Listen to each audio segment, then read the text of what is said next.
kick things off by asking you, can you kind of walk us through what a simulation technical director does, Yeah. especially in the context of a film like Elio?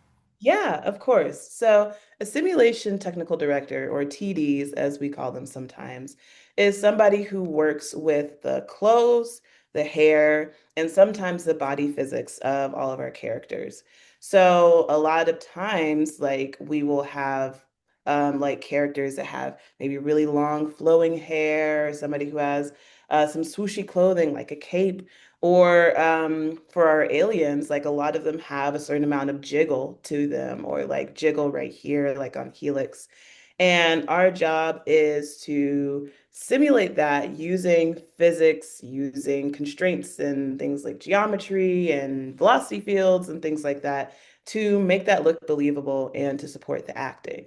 So sometimes there are characters that have very straightforward uniforms or very straightforward clothes that aren't really supposed to do much and they're just, yeah, believe like move believably. And that's really the only thing we're supposed to do.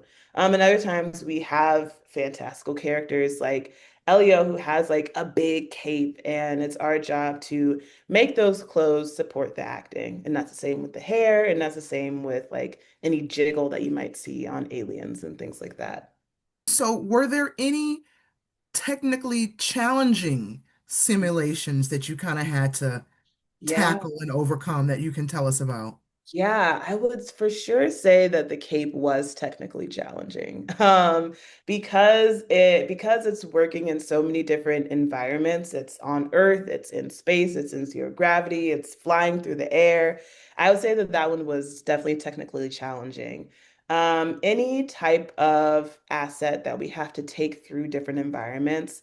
Also, there's a point in time where Elio's hair gets wet, and how does your hair look different when it's wet versus when it's dry? How does it move? I would say that those were definitely a couple of the biggest challenges. I think that it was a fun challenge because whenever we got it right, it really supported the acting and it really looked fantastic, but definitely a big challenge for sure. Now, of course, speaking of aliens, the alien characters in this movie are obviously quite unique, right? Yes, So, for how sure. did you and the creative team approach simulating such imaginative, otherworldly beings? Yeah, I would say that a lot of it comes down to the design. We have a lot of amazing people in our art department who will, give sketches, and our character department makes a 3D model of it. But when we look at it, like for example, Glorden, a character that maybe moves a lot like a slug, or maybe moves a lot maybe moves sometimes like a centipede with all of his like little like feet that he has. We take some real world examples, like, okay, here's how these certain animals would move, but we would also take examples that, or take cues from the design, cues from the body language. He's very round, he's a very sweet kid. So we want something that's like bouncy and jiggly, where someone like Grigon is somebody who's very rigid, who has a lot of anger. So like that's not going to be a lot of jiggle on that, not going to be a lot of bounciness to him. It's very sharp. So I would say that we pay a lot of attention to the character design, and we also pay a lot of attention to real world examples because we always want our characters to look believable to our audience. Now, my notes here tell me that you are the only Black woman, Black person, Black girl magic behind the scenes Mhm. Yeah. on this film, right? So, Mhm. what does this visibility mean to you, and what do you hope it means for others watching this movie? Yes, of course. There are definitely a lot of other Black artists who worked on this film, but definitely in the simulation department and in the special effects department, both times in both departments, I find myself the only Black girl there, the only Black person there. And a lot of times, what I feel is very inspired to be very, excited to be the first, but also wanting to know, well, how can I use this to inspire somebody else? How can I use this to empower somebody else?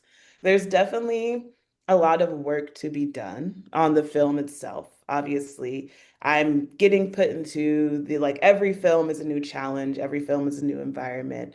And each time I'm trying to perform to the best of my ability.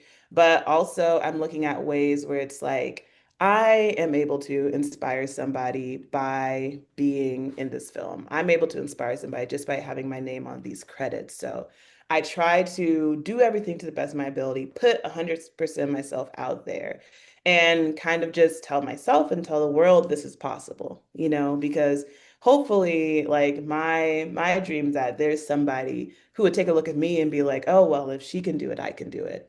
And that's really something that I try to bring to every film that I work on.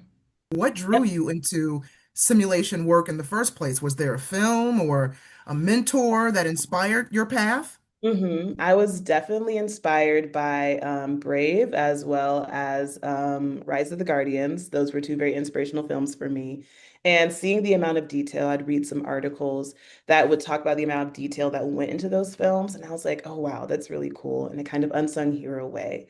I would say that I definitely had some inspiration. There were some women in the special effects department, and special effects was an department that had a lot of women in there. And seeing those people in that department, I was like, oh, well, if she can do it, then I can do it. And like they would, become like mentor figures to me. So that was something that I found very inspirational.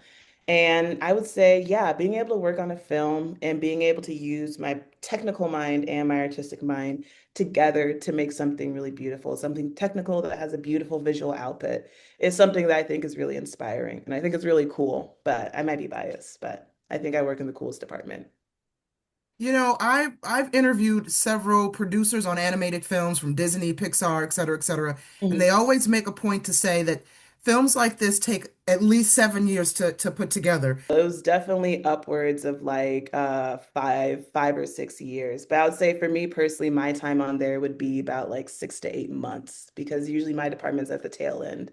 But yeah, a long process, but we're always trying to make the best story possible in the constraints that we have. But yeah, but hopefully audiences will be able to appreciate the final product and see the amount of work that we put in because it did take a long time for this film to get out.